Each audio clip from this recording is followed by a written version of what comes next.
大家好，今天呢说一个新闻啊，这个新闻还比较重要，就是加拿大的话现在扩大了这个 ETA 啊，因为呢本身的话有一些国家的话，它日本啊，比如说韩国啊这些的话，它是可以免签证的啊，就是直接 ETA 过去加拿大啊。那么现在的话是符合条件的旅行者啊，就是有些国家的话，比如说菲律宾啊、那泰国、阿根廷这些国家的话，它是如果说你有美签的话啊，当前有美签，那你可以通过 ETA 的方式啊，就是电子授权的方式。可以去加拿大了。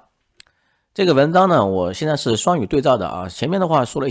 些这种关于加拿大的前言吧啊，就是来干嘛啊，跟家人团聚啊，做生意啊，希望参观啊这个的。那么这个部长的话叫肖费勒泽啊，将13个国家加入电子旅行授权 ETA 计划啊，计划10年内啊，过去十年内持有加拿大签证或者目前持有有效的非移民签证啊，过去的10年内的话，说白了啊，就是你这个签证可能过期了嘛，过期的话，那你这个也是可以申请的 ETA 的，因为本身的话，它就保留了一些你的指纹对的。那么美国签证的话，你光是有美国签证的话啊，比如中国游客的话，那是不符合要求的啊，那还是要得办加拿大签证啊。我也希望在加拿大可以考虑更大的扩大啊。本身的话，我知道这个巴西就是可以的啊。巴西的护照，如果说你有美签的话，你是可以免签加拿大的，就通过这个 ETA 啊。今天的话，它是扩大了啊。那扩大哪些国家呢？比如说安提瓜和巴布达这种国家的话就，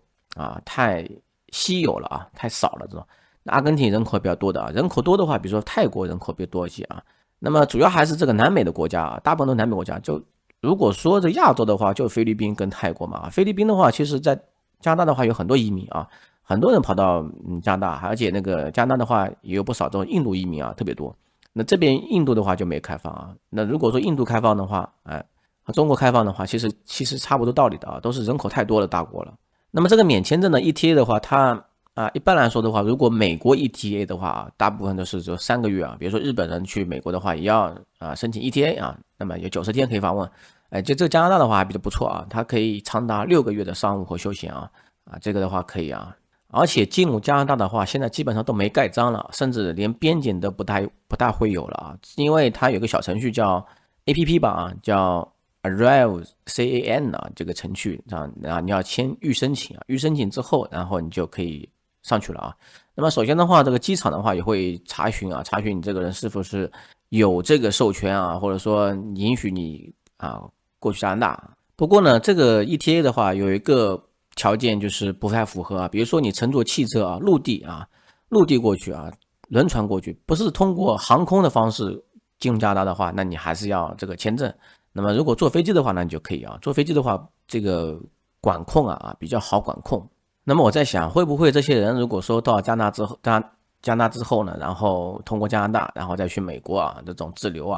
这种情况估计也会发生但是呢，如果说他有加拿大签证的话，其实加拿大签证的话，比美国签证有些时候我觉得可能会更难一些如果说你有美国签证再去办加拿大签证的话，那会简单很多前几天还有一个朋友在我的视频下面留言，就说他找不到这个美签这个简化我回头我做一个视频吧看看还有没有简化的方式，应该是肯定是有的不然的话他这边旅行授权他也不会扩大化那这个 ETA 的话，申请费用是7+元大多数申请在几分钟之内自动批准